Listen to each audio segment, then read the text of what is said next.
আর না ফুটুক আজ বসন্ত। সুপ্রিয় শিক্ষার্থীবৃন্দ, অনলাইন ক্লাসে তোমাদের শুভেচ্ছা ও অভিনন্দন। আজকে আমি তোমাদের আলোচনা করব চতুর্থ অধ্যায় ওয়েব পেজ ও HTML পরিচিতি। তোমরা দেখো HTML কি, HTML এর ধারণা। HTML এর পূর্ণরূপ hypertext markup language. Web page তৈরিতে একটি সাধারণ এবং সবচেয়ে বহুল ব্যবহৃত ল্যাঙ্গুয়েজ হচ্ছে HTML।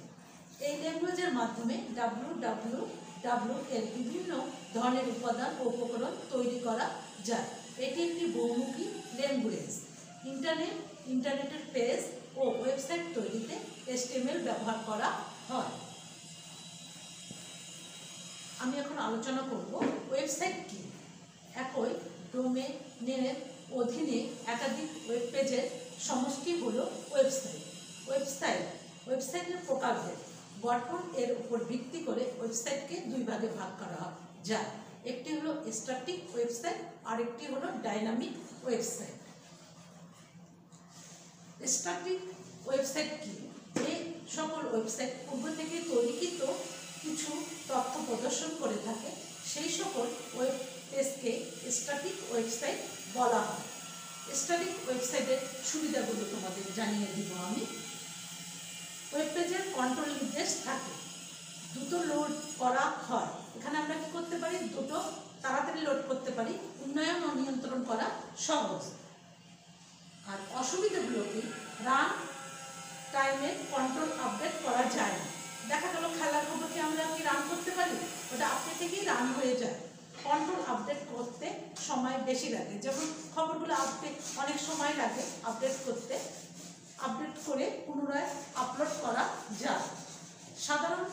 আমরা দেখব যে সাধারণ কোনো ডাটাবেজে সংযোগ থাকে না। এর সুবিধা হলো এখানে কোনো ডাটাবেজ সংযোগ থাকে না। HTML এর CC ভাষায় ব্যবহৃত করে উন্নয়ন করা যায়। রক্ষণাবেক্ষণ ও উন্নয়ন খরচ কম। আমরা যে স্ট্যাটিক ওয়েবসাইট তৈরি করব সেখানে খরচ অনেক কম, তুলনামূলকভাবে বেশি নিরাপদ। এখানে হ্যাক করার কোনো কেউ করতে পারবে না, তাই বলা হয়েছে। আবার দেখো অসুবিধাগুলো, ব্যবহারকারী থেকে ইনপুট নেওয়া যায় না। তুমি কি টিভিতে খবর হচ্ছে, তুমি কি সেটা চেঞ্জ করতে পারবা? নতুন করে কোনো ইনপুট দিতে পারবা না। তাহলে কি ব্যবহারকারী থেকে ইনপুট এখানে নেওয়া যাবে না। আকার বৃদ্ধি পেলেও কন্টেন্টগুলো নিয়ন্ত্রণ করা কঠিন হয়ে পড়ে। মানসম্মান একটা দেখো খবর একটা নির্দিষ্ট টাইম, খেলার খবর প্রচার করবে একটা নির্দিষ্ট টাইম। এখানে যদি খবর যদি ঘন্টার পর ঘন্টা হয়, তাহলে কি তুমি শুনতে পারবা? কন্টেন্টগুলো বেশি হলে অবশ্যই অসুবিধার সৃষ্টি হবে। মানসম্পন্ন ওয়েব পেজ ডিজাইন করা কঠিন, তুলনামূলকভাবে কম নিরাপদ। আমরা আসবো ডাইনামিক ওয়েবসাইট কি। যে সকল ওয়েব পেজ আপডেটের তথ্য প্রদর্শন করে, অর্থাৎ পরিবর্তন তথ্য প্রদর্শন করে, সে সকল ওয়েব পেজকে ডাইনামিক ওয়েব পেজ বলা হয়। মানে ডাইনামিক ওয়েব পেজ যেটা আমরা তৈরি করবো সেটাই হলো আমাদের ডাইনামিক ওয়েবসাইট। ডাইনামিক ওয়েবসাইটের সুবিধাগুলো আমি বলি।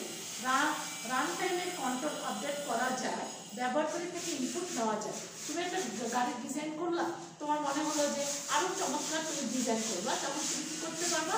আবারও নতুন করে ইনপুট দিতে পারবা। আপডেট করে পুনরায় আপডেট করতে পারবা।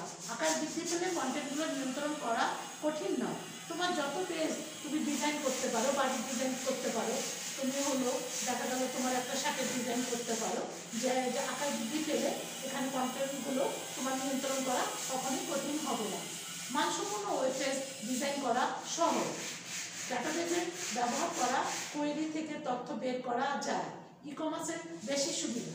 তুমি যাই করো না কেন, গাড়ির ডিজাইন করলা, তুমি একটা বইয়ের ডিজাইন করলা, সেটা তুমি কি করতে পারবা? ই-কমার্সের মাধ্যমে তুমি সেটা প্রচার করতে পারবা, সুবিধা পেতে পারবা। অসুবিধাগুলো কি? ডাইনামিক ওয়েবসাইটের অসুবিধাগুলো, ডাটাবেস ব্যবহার হয়, লোডিং হতে বেশি সময় লাগে। দেখা গেল অনেক সময় যে নেটের সমস্যা আছে, এটা লোড করতে অনেক সময় লাগে। উন্নয়ন ও নিয়ন্ত্রণ করা তুলনামূলকভাবে জটিল। দক্ষ কর্মী না হলে উন্নয়ন করা কখনোই সম্ভব নয়। দক্ষ জনবলের প্রয়োজন। যে ডিজাইনার যদি দক্ষ না হয়, তাহলে এই ওয়েবসাইট কখনোই ডেভেলপ করবে না, বেশি খরচ লাগে। ছোট প্রতিষ্ঠানের জন্য অপ্রয়োজনীয়। যে আমি একটা ওয়েবসাইট তৈরি করলাম, একটা ছোট প্রতিষ্ঠান, তাহলে বলে না একটা কথা, খাজনা চেয়ে বাজনা বেশি। তাই বলা হয়েছে যে ছোট প্রতিষ্ঠানের জন্য এটা একটু বেশি হয়ে যাবে। তুলনামূলকভাবে প্রশিক্ষণের প্রয়োজন, তুমি যেটাই ডিজাইন করবা তুমি এটা অবশ্যই প্রশিক্ষণের প্রয়োজন রয়েছে। আমি এখন তোমাদের কি করব যে ট্যাগ কি সেটা জানিয়ে দেব। তোমরা দেখো, বোর্ডে দেখো যে ট্যাগ হলো অ্যাঙ্গেল ব্র্যাকেট মধ্যে অবস্থিত সুনির্দিষ্ট কোনো মৌলিক চিহ্ন বা শব্দ। এই যে একটা চিহ্ন, এই যে একটা শব্দ চিহ্ন, এটা একটা মৌলিক চিহ্ন। ট্যাগ শুরু হয় অ্যাঙ্গেল ব্র্যাকেট দিয়ে, এই ব্র্যাকেট দিয়ে আমরা কি করব শুরু করব, এবং শেষ হয় ডান অ্যাঙ্গেল ব্র্যাকেট দিয়ে, এই ব্র্যাকেট দিয়ে আমরা কি করব শেষ করব। মাঝখানে থাকে কিওয়ার্ড, যেমন এই যে আমি ট্যাগ ব্যবহার করছি, মাঝখানে কি আছে একটা ওয়ার্ড আছে HTML, তো এই ট্যাগ হলো দিয়ে আবার অ্যাঙ্গেল ব্র্যাকেট দিয়ে শুরু করলাম, একটা আমরা হলো বাম অ্যাঙ্গেল ব্র্যাকেট দিয়ে শুরু করব, ডান অ্যাঙ্গেল ব্র্যাকেট দিয়ে শেষ করব। এখন দেখা গেল যে ট্যাগের পরিচিতি তোমাদের আমি জানিয়ে দেব। ট্যাগগুলোতে তিনটি অংশ: ওপেনিং ট্যাগ, এলিমেন্ট ট্যাগ বা কন্টেনিং ট্যাগ, ক্লোজিং ট্যাগ। দেখো ট্যাগের দুটি অংশ, একটা হলো এমটি ট্যাগ, একটা হলো কন্টেনার ট্যাগ। একটা হলো এমটি ট্যাগ আর একটা হলো কন্টেনার ট্যাগ। এমটি ট্যাগ কাকে বলে? যে ট্যাগ ওপেনিং অংশ থাকে এবং কন্টেন্ট থাকে না তাকে এমটি ট্যাগ বলে। আমাদের যেটার মানে শুরু আছে কিন্তু শেষ নাই, সেটাই হলো আমাদের এমটি ট্যাগ। শুরু আছে কিন্তু ওটা শেষ নাই। যেমন ব্রেকের কিন্তু তুমি ব্রেক ব্যবহার করবা, দেখো ব্রেকের শুরু আছে কোনো শেষ নাই। ইমেজের শুরু আছে কোনো শেষ নাই। তারপরে হলো দেখো কন্টেনার ট্যাগ, যে ট্যাগের ওপেনিং আছে এবং ক্লোজিং থাকে, এদের মাঝে কন্টেন্ট থাকে, তাকে কন্টেনার ট্যাগ বলে। মানে কি ওপেনিং আছে, দেখো আমি কি করেছি HTML দিয়ে শুরু করেছি, HTML দিয়ে শেষ করেছি, তাহলে ওপেনিং আছে আবার ক্লোজিং আছে, তাকে আমি কি বলবো হলো কন্টেনার ট্যাগ বলবো। তাহলে আমরা কি জানলাম, যে ট্যাগের ওপেনিং আছে এবং ক্লোজিং ট্যাগ থাকে এবং মাঝখানে কন্টেন্ট থাকে তাকে কি বলে কন্টেনার ট্যাগ বলে। এখন দেখা গেল আমি তোমাদের যে তোমরা যদি HTML করো তাহলে অবশ্যই তোমাদের কি করতে হবে, ট্যাগের কোডের, তোমাদের HTML কোডের জন্য ট্যাগগুলো যে ব্যবহার করা হয় তার পরিচিতি জানতে হবে। দেখো আমরা কি করি, HTML প্রথমে HTML লিখি, আবার HTML, এটা হলো HTML শুরুতে, এটা হলো HTML শেষটা, ওপেনিং ক্লোজিং। তাহলে আমরা কি করি, HTML শুরু ও শেষ করার জন্য HTML প্রথমেই লিখবো আবার শেষে লিখবো, শুরু ও শেষ। HTML ট্যাগ ওপেনিং ট্যাগ শুরুটা, head opening tag closing tag, এটা ওপেনিং ক্লোজিং, শুরু শেষ। ডকুমেন্টের সারাংশ বর্ণনা করার জন্য আমরা কি করব, হেড ব্যবহার করব, শুরুতে ব্যবহার করব আবার শেষে ব্যবহার করব। Title opening tag, title closing tag. ডকুমেন্টের টাইটেল নির্দেশ করার জন্য আমরা টাইটেল ব্যবহার করব। অনেক সময় আমাদের টাইটেল থাকে না, টাইটেল থাকলে আমরা টাইটেল ব্যবহার করব, না থাকলে আমরা টাইটেল ব্যবহার করব না। এখন দেখো body opening tag, body closing tag. ডকুমেন্টের মূল অংশের ভিতর লেখা হয়, এটা আমরা কি করব, মূল অংশের ভিতর লিখব।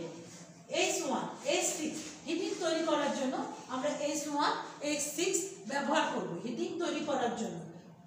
পি ওপেনিং, পি আবার ক্লোজিং। প্যারাগ্রাফ বোঝানোর জন্য আমরা পি ওপেনিং শুরু করব আবার ক্লোজিং শুরু করব। প্যারাগ্রাফ বোঝানোর জন্য আমরা ব্যবহার করব।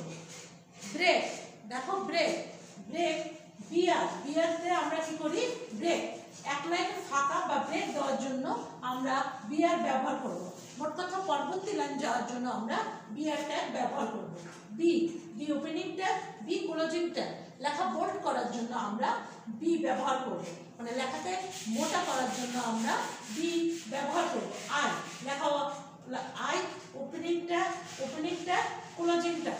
লেখা ইত্যাদি করার জন্য আমরা হলো আই শুরু করব আবার শেষ করব। U opening tag, U closing tag. লেখার নিচে আন্ডারলাইন করার জন্য আমরা ইউ ওপেনিং করব আবার শুরু করব। হলো ইমেজ ট্যাগ, ছবি ব্যবহার করার জন্য আমরা ইমেজ ওপেনিং করব। আমরা একটু আগে জেনেছি যে ও ইমেজ ট্যাগের ওপেনিং আছে কিন্তু ইমেজ ট্যাগের ক্লোজিং নাই। আমরা ইমেজ ট্যাগ কি করি, ওপেনিং করব কিন্তু ক্লোজিং করব না, শুধুমাত্র ছবি ব্যবহার করার জন্য আমরা ইমেজ ট্যাগ ব্যবহার করব।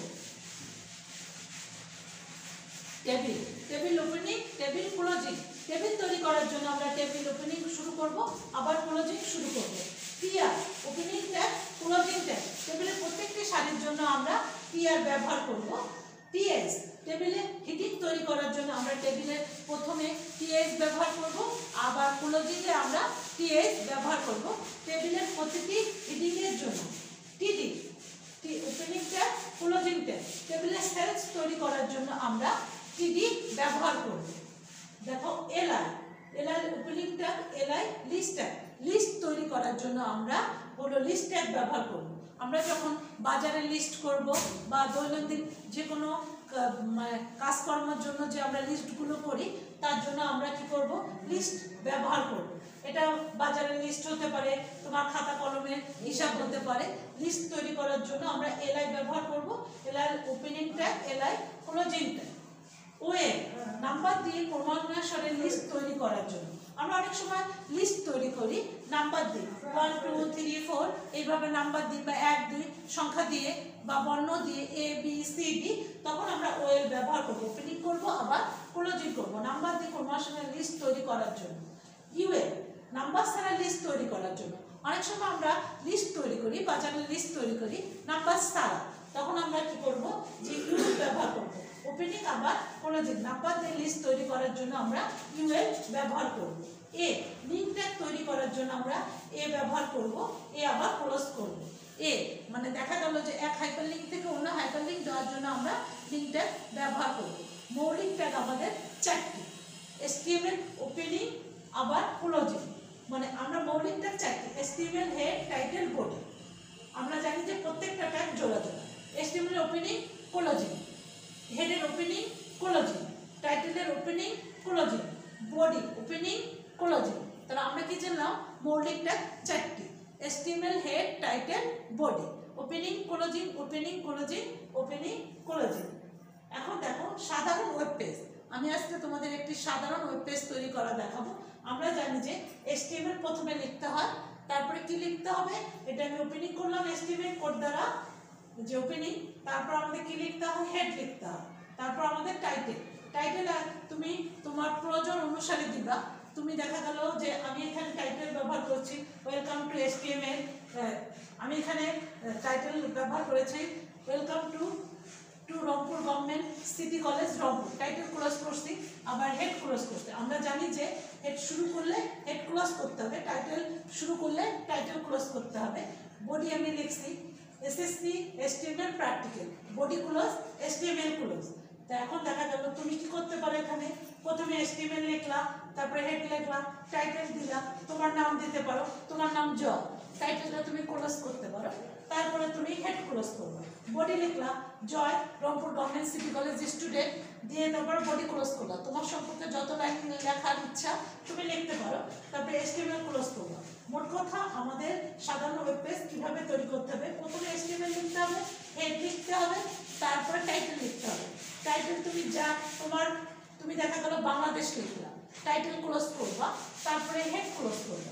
বডি লিখবা, বাংলাদেশের উপরে তোমার যত লাইন লেখার ইচ্ছা তুমি তত লাইন লিখবা, লেখার পর তুমি হলো বডিটা ক্লোজ করবা, তারপরে এসটিএমএল করবা। এখন দেখা গেল তোমার এখানে কি করতে হবে, ফাইলে যে সেভ করতে হবে, সেভ করতে হবে ডট এসটিএমএল নামে, তারপরে তুমি তোমার আউটপুট পাবা। দেখা গেল আমি এখানে সেভ করলাম, তাহলে সেভ করলে এখানে আমি আউটপুট কি পাবো দেখি।